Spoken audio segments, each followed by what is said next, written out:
Pengorbanan 17 jam Martin Paes demi gabung skuad Garuda. Gerbong Dirtek baru PSSI tiba di Indonesia. Blunder TV swasta seret nama Tijani Reinders masuk skuad Garuda. Daftar Kapten Timnas Indonesia usai Asnawi Mangko Alam dicoret. Puslike di bawah, lanjut simak informasi selengkapnya sebagai berikut.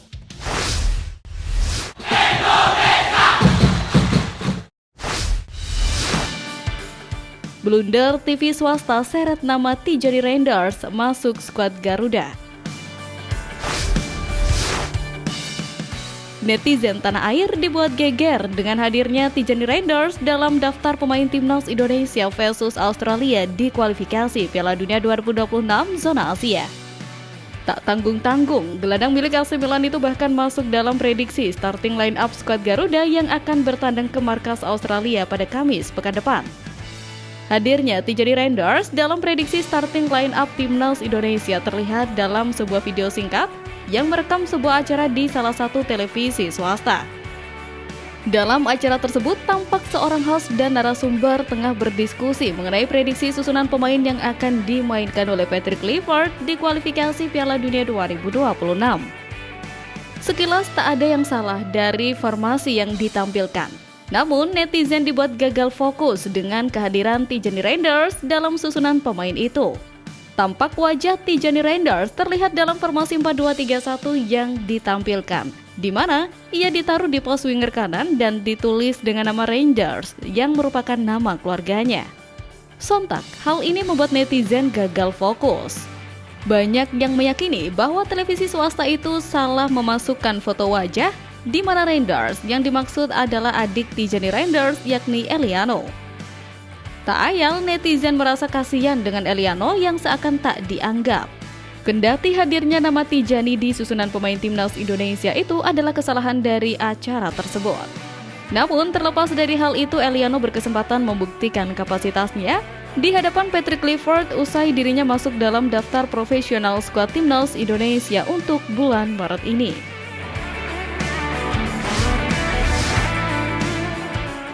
Daftar Kapten Timnas Indonesia usai Asnawi Mangko Alam dicoret. 1. Jay Itzes. Dari semua nama pemain yang ada di skuad Timnas Indonesia, Jay Itzes tampaknya masih bakal menjadi kandidat terkuat yang ditunjuk Patrick Kluivert untuk menjadi kapten pada laga melawan Australia dan Bahrain. Sebab bek berusia 24 tahun itu sudah membuktikan kualitasnya saat 5 kali menjadi kapten Timnas Indonesia. Kepemimpinannya sudah terlihat sangat baik sehingga layak mendapatkan kepercayaan. Terlebih Jay Itzes kini mulai dipercaya jadi kapten bersama klubnya Venezia pada 6 pertandingan beruntun di Serie A musim ini.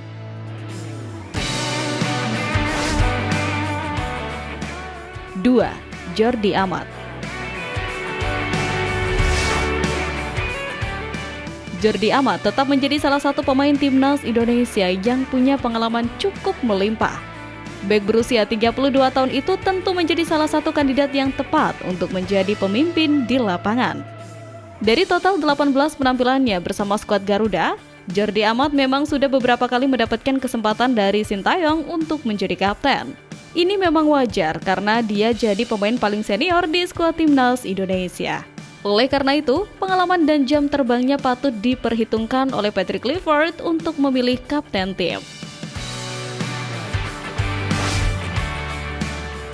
3. Rizky Ridho. Bagaimanapun juga, bek Timnas Indonesia asal Persija Jakarta Rizky Ridho masih tetap layak untuk mendapatkan tugas dan tanggung jawab sebagai kapten.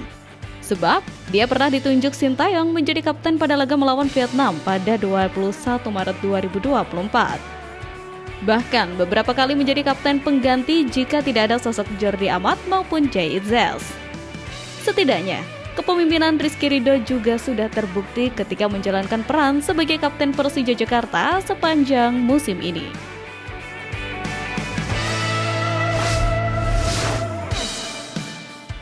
Gerbong Dirtek baru PSSI tiba di Indonesia.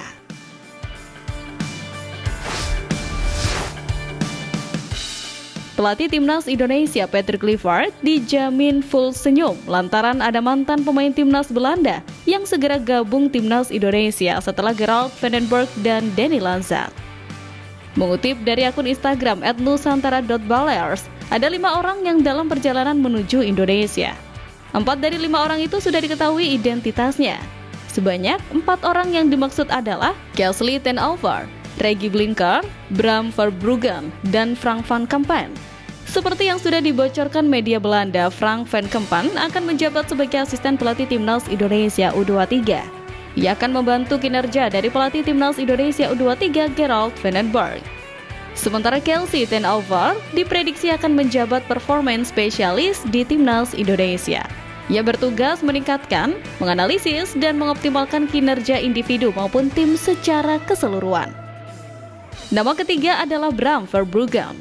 Di bio Instagramnya @bramverbruggen1, ia menyebut dirinya sebagai tim developer di Timnas Indonesia. Sementara itu, sosok Regie Blinker tidak memiliki pengalaman sebagai pelatih.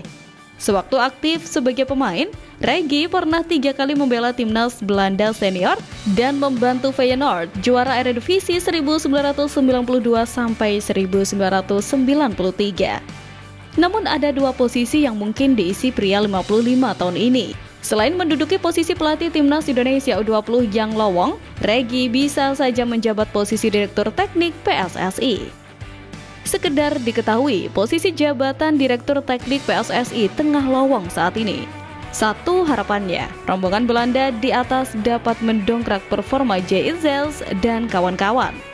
Dengan lengkapnya staf pelatih Timnas Indonesia, hal itu juga akan membuat tim Merah Putih semakin diwaspadai lawan.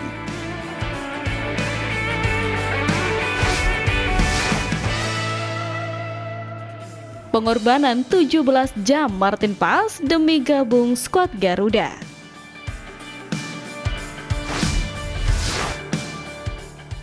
Kiper Timnas Indonesia Martin Paes harus memulai perjuangannya untuk gabung skuad Garuda dari Dallas, Amerika Serikat ke Sydney, Australia jelang kualifikasi Piala Dunia 2026. Sebagaimana diketahui, rombongan besar Timnas Indonesia dijadwalkan berkumpul di Sydney pada minggu mendatang. Artinya, para pemain diaspora yang berkarir di negara yang jauh seperti Martin Paes harus pergi lebih awal agar bisa tiba tepat waktu. Kiper FC Dallas itu mau tak mau harus melewati perjalanan antar benua berjarak lebih dari 13.000 km. Berada di udara selama hampir 1 hari penuh pun dijalani demi membela skuad Garuda. Penerbangan langsung dari Dallas ke Sydney hanya dibuka oleh 2 maskapai dengan durasi 17 jam 15 menit. Rute ini termasuk sangat panjang dalam dunia penerbangan internasional.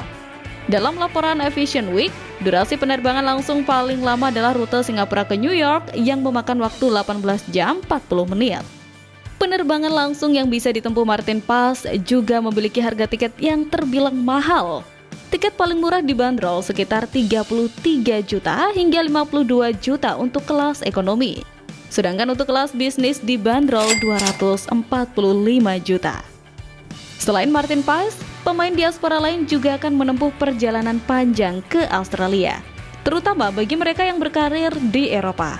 Kendati demikian, hal ini sudah jadi konsekuensi bagi pesepak bola untuk terbiasa dengan perjalanan jauh. Yang menarik, fakta tersebut juga membuktikan bahwa Timnas Indonesia saat ini memiliki skuad yang beragam dengan pemain berkualitas yang berada di tim-tim top luar negeri.